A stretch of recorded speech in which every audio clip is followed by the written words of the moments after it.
What's good, people? How's it going? Welcome back to the channel. If you guys are new here, please do subscribe down below, smash the like, hit the bell. Those things help out a lot. YouTube does notify people when we upload, so just make sure you smack that bell. Anyway guys, today we got a dope episode for you. It's all about pH, because you need to know what pH is and how it can affect your plants, because that shit's super important, man. If you screw up that pH, you screw up your entire operation.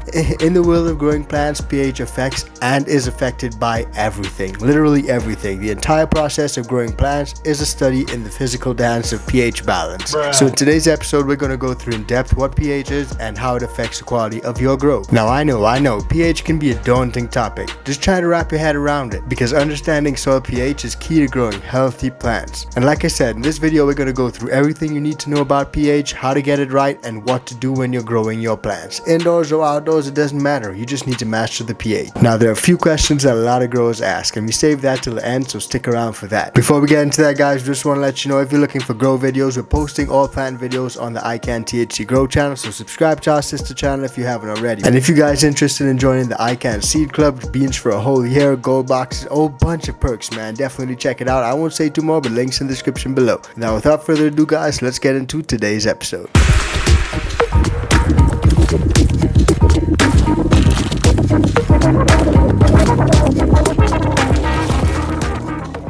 Yes guys, so what exactly is soil pH? Well, pH is pretty much a measure of how acidic or how alkaline something is. The pH scale ranges from 1 all the way to 14, with a pH of 7 being neutral. That's like the middle. Pure water is said to be 7 pH. If the pH is lower than 7, then it's pretty acidic. Think of like vinegar or lemon juice, that sort of stuff, acidic stuff. If the pH is higher than 7, then it's very alkaline. Most soaps, bleach, ammonias, that sort of stuff, alkaline. Now in more scientific terms, pH level has to do with the concentration of hydrogen ions, say in the water you give to your plant. I'm gonna throw up on screen a basic chart of the different pH levels of common items. I'm sure you know a lot of these items, but it's interesting to find out what the pH is of these items. Now you may be wondering, why is pH so important when you're growing plants? And it's all plants. It's not just our favorite medicinal plants. It's literally all plants.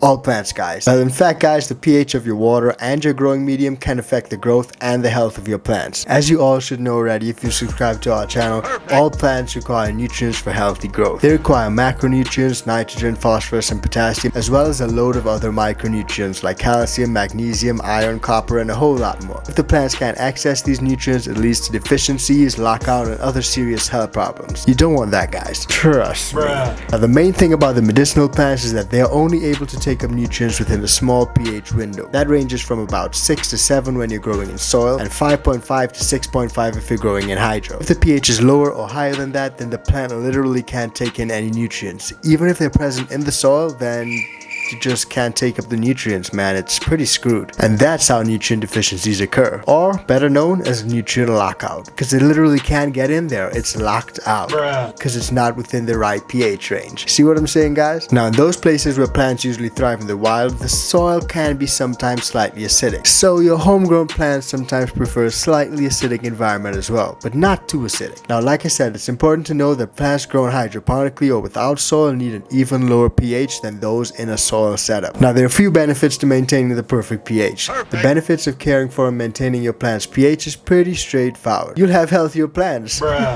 Dope, right?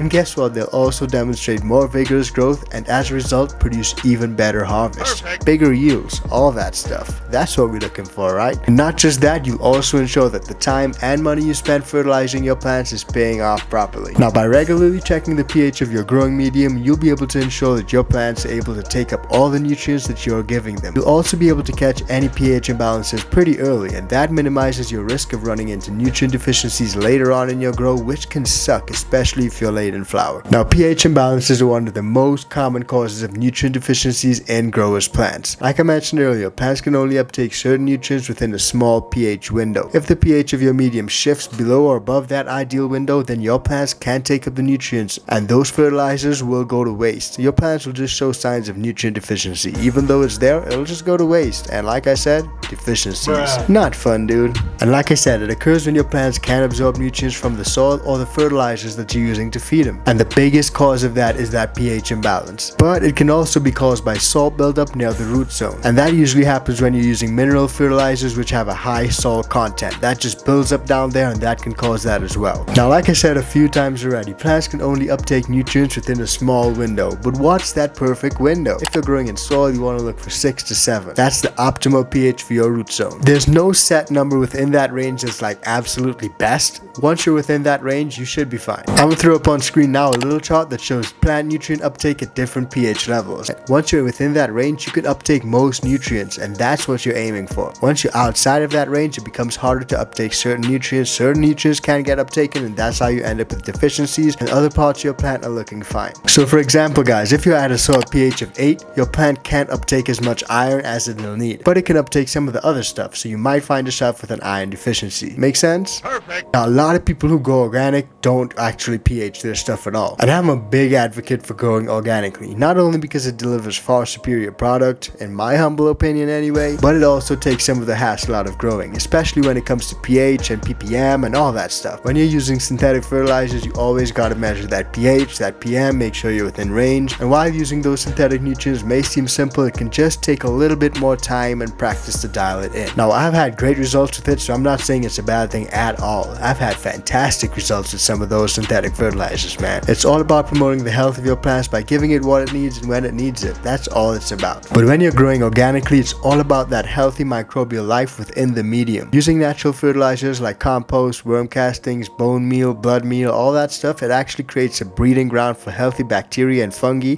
that keep the conditions of your soil optimal. So there's usually no need to monitor the pH of the soil as closely as you would otherwise. Now, if you're in hydroponic or soilless systems, you want a pH range of 5.5 to 6.5. That's ideal. Again, there's no magic number, but that's the range. Now, soilless grows often include cocoa as well, so just keep that in mind. And like I said, guys, there's no magic number. Sometimes it's actually better that you let it fluctuate between the range of 6 to 7, because when you do that, you can support a wider nutrient uptake. It makes sense, right? Just think about everything logically, guys. It makes sense. But if you're growing in cocoa, perlite, or hydroponically, you're in charge of administering nutrients directly to the root zone through the water, and this means that huge pH fluctuations are more of a risk than in soil. Again, something just to keep in mind. Now, managing the pH levels means testing the water or the nutrient solution that you're using it and adjusting it accordingly. Now, this may sound complicated, but it's really not. To test pH, you can use a digital pH meter or a pH measurement with drops. It's really simple stuff. Now, a lot of people have different opinions as which one is the best. Some prefer the digital pH meters because they're accurate and easy to read, and others like the drops because they're super simple, and that's the old school method. Now, let's break down some of the questions that growers like to ask. Should I test the pH of my fertilizer before or after adding nutrients? Well, personally, I always suggest measuring the pH after you add any nutrients or amendments, because sometimes those nutrients or amendments can actually change the pH value of your water. After you mix a nutrient solution, use a pH meter or the drops to test its pH level. Now, another popular question that growers ask is, do I need to measure the pH of my runoff after feeding my plants? Typically, yes. Always remember to test the pH of your nutrient runoff, because that'll give you an idea of the pH within your medium. And another big question is, how exact do I need to get my pH levels when I'm growing my plants? Now, don't get flustered if your nutrients are slightly below or above the optimal conditions that I've mentioned in this video. Only react to huge changes in pH that may inhibit your plant's ability to uptake nutrients. Like personally, when I moved out here, I was trying this DWC setup thing, and my tap water was like